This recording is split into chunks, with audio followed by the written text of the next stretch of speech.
you ever gone on a school field trip thinking it'll just be another boring day with sack lunches and bus rides? Yeah, these stories are nothing like that. In this video, I'm sharing 3 absolutely true and terrifying field trip horror stories. And trust me, after you hear them, you'll never look at a school outing the same way again. We're talking strange figures outside your window, a man who almost got away with kidnapping, and a building that should have been empty, but wasn't. If you're into true horror that feels way too real, stick around. You won't want to miss these. And if you want more real-life horror, like this, I've got a playlist linked below that'll keep you up all night. Don't forget to hit that like button and subscribe, so you don't miss what's coming next. Story 1. The stranger at the sliding door. Back in high school, I was part of a privileged school district in New Canaan, Connecticut. The school had money, and that meant a steady flow of field trips, especially for choir students like me. Sophomore year, we had one lined up at a resort deep in the Pocono Mountains, called Timber Hollow Lodge. It was supposed to be a fun, chilly 3-day getaway in November. I bunked with my buddy Mason. From the start, the place felt off. Maybe it was the emptiness, no other guests in sight, or just the stillness of the lake that sat beyond the back patio of our ground-level room. On day 1, everything seemed fine. Mason and I hung out with 2 girls we were tight with, Jade and Serena. We went go-karting, did some indoor climbing, splashed around in the pool, then had dinner. Typical stuff. By 10 p.m. we were back in our room, lights out. The glass sliding door gave us a perfect view of the lake bathed in moonlight, so we left the blinds open. Big mistake.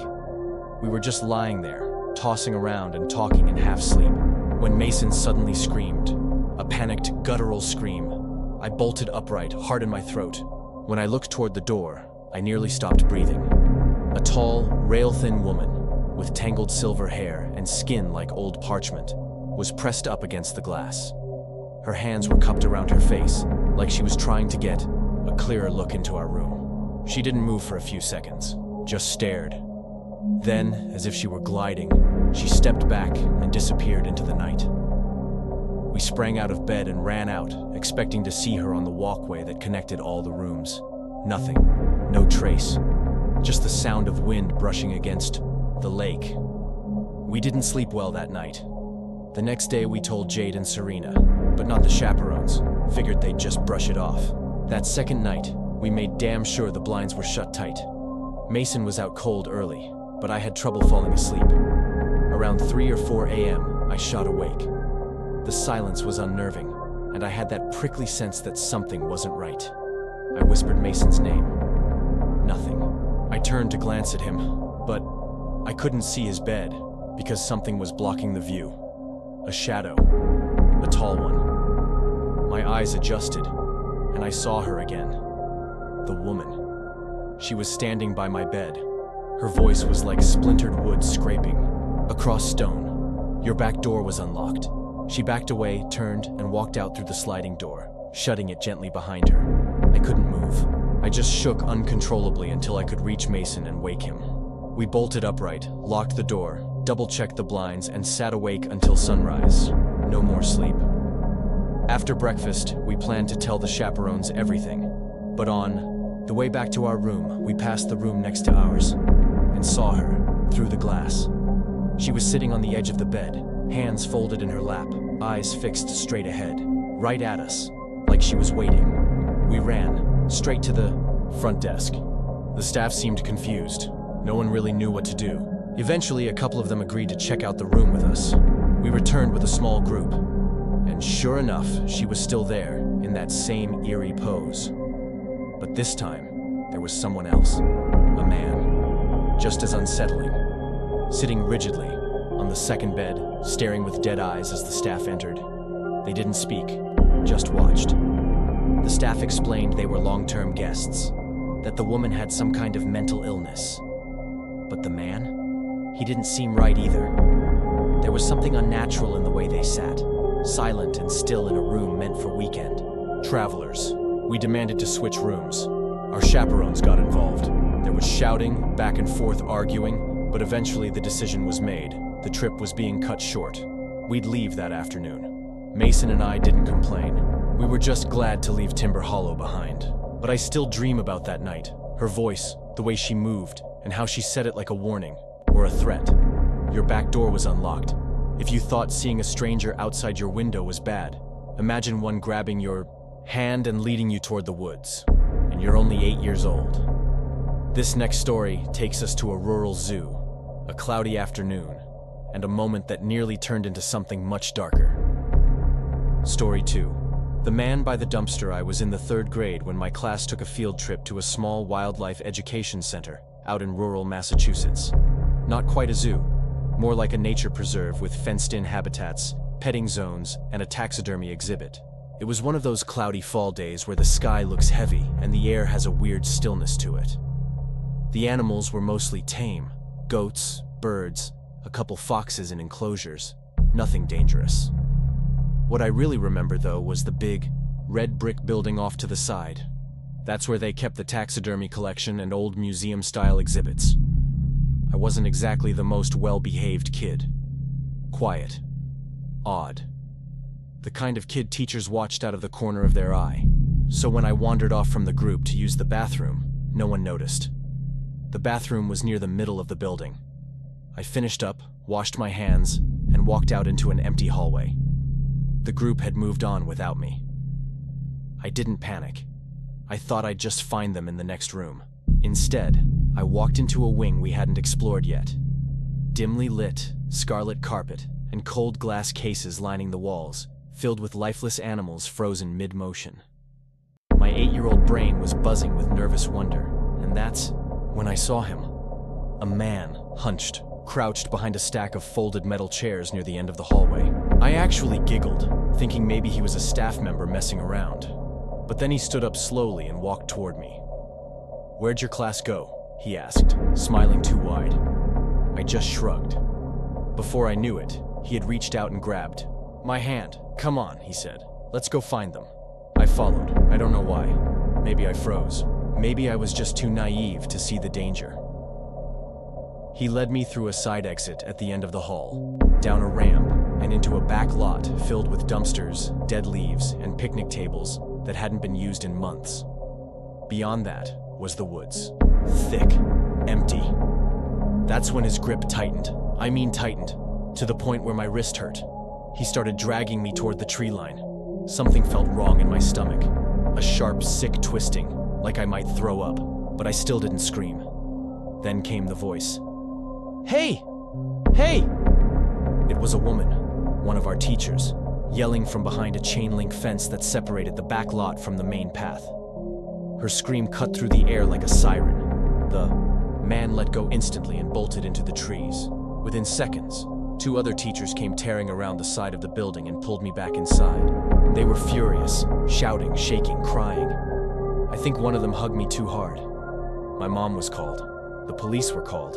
And just like that, the field trip was over. We boarded the buses, and the whole ride home was quiet. No one talked. To me. Not really. They just looked at me weird. Maybe scared. I didn't blame them.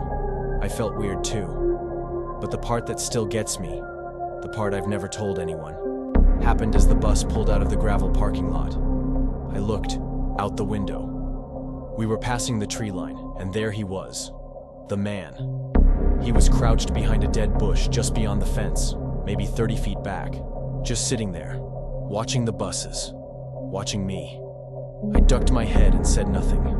Even now, I sometimes wonder what would have happened if that teacher hadn't screamed, if she'd been 30 seconds too late, if the man had gotten me into the woods. I don't think he was a worker. He wasn't wearing a name tag, and nobody ever mentioned catching anyone. The staff said they'd never seen him before. The cops never followed up, at least not with me. But that face, that smile, it still lives in the back of my head, and so does the way he whispered, "Come on, let's go find them," like he'd said it 100 times before. Some people say near-death experiences haunt you forever. But what if what you saw wasn't meant to kill you, just follow you? Our final story takes things even deeper, literally, into an abandoned village where 2 students went looking for answers and found something that wasn't supposed to be there. Story 3. Faces in the Dark. Back In senior year, I took an elective called Unexplained History, a weird mix of folklore, local legends, and real-world mysteries. Our teacher, Mr. Heron, was the type who loved ghost stories a little too much. So naturally, he organized a field trip to a place called Black Ridge Hollow, an abandoned village deep in the woods just outside of town. Supposedly, it was built in the early 1900s but deserted just a few years later. No one could explain why, not clearly anyway. The stories varied: sickness, cult activity, disappearances. Whatever it was, people left fast and never came back. The bus ride took maybe half an hour. There were 22 of us, and the moment we turned onto the broken old road that led to the village, the energy changed. It was narrow and cracked, with nature swallowing everything. Thick trees pressing in on both sides. Then the forest opened up to a clearing. We stepped off the bus, into tall grass nearly up to our knees, and in the middle of it all were the buildings. 10 or so old brick structures, crumbling. Windows boarded up or broken, roofs sagging. Silent, watching.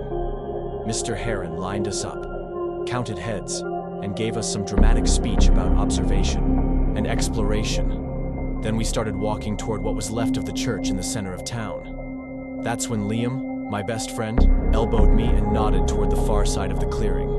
"Tall one," he said. "Over there, it was the biggest building in the village.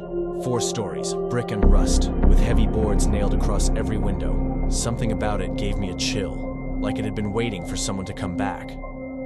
As the group moved on, Liam and I peeled off and headed toward it. Around the back, we found a wide, rectangular hole in the ground, like someone had intentionally dug it out, right next to a sealed-off basement door. A metal ladder dropped into the darkness.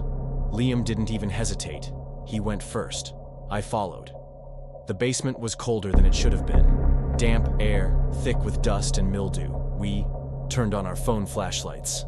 The space was half storage, half decay. Old beer bottles, a rusted shopping cart, graffiti. In the back corner was a narrow staircase, wood, ancient and barely holding together. We knew we shouldn't, but we climbed. Step by step, the wood groaned beneath us. The second floor was pitch black. The windows were all sealed shut, so no light came in. It smelled like wet paper and mold. There were rooms, maybe bedrooms, lining both sides of the narrow hallway. Liam whispered, "5 minutes, then we bounce." I nodded. We moved forward, shining our lights in each open room. Empty, dusty. Then, from somewhere down the hall, a loud thud, like a heavy stone hitting concrete. We froze. I felt every hair on my arms lift. Liam looked at me, and without saying a word, we tiptoed toward the sound. The hallway narrowed until we reached the last door on the left. I peeked in first, light sweeping across cracked tile, broken furniture, and 3 people. Standing in the center of the room. Perfectly still. 3 men, facing us. Not moving. Not blinking. Just standing there, like they'd been waiting. Liam grabbed my arm, and we bolted. We flew down the stairs, across the basement, and up the ladder faster than I thought humanly possible. By the time we caught up with the group near the church, we were shaking and gasping for air. One of the other students asked what was wrong. We just said we got spooked exploring a building. But later, while the teacher rambled about something, near a collapsed well, I looked back at that tall building and saw it, a face, in one of the top windows that hadn't been boarded up, watching us. Liam saw it too. He didn't say a word, just stared. On the bus ride home, we sat in silence. We never told Mr. Heron. We didn't want to get in trouble for sneaking off. The official story was that no one lived in Black Ridge Hollow, that it had been empty for decades. But what we saw in that room, it wasn't squatters. They weren't startled or surprised to see us. They were waiting. Liam still swears they weren't alive, that what we saw were the spirits of people who never left. I don't know what to believe. But sometimes I think about that face in the window, how still it was. Like it wasn't just looking at me, it recognized me. Outrows still feel like field trips are just a school thing? Yeah, me neither. These weren't just creepy stories. They were close calls, unexplainable encounters, and reminders that sometimes the scariest things don't happen in haunted houses. They happen in broad daylight, on a school-approved trip. If you made it this far, drop a like. Made it to the end in the comments. I want to know who the real ones are. Want more stories like this? Check the link below for my full horror playlist. And if you've ever had a creepy experience on a field trip or school event, drop me a line below this video. I want to hear your story. Don't forget to like, subscribe, and turn on notifications, because the next one might be even worse.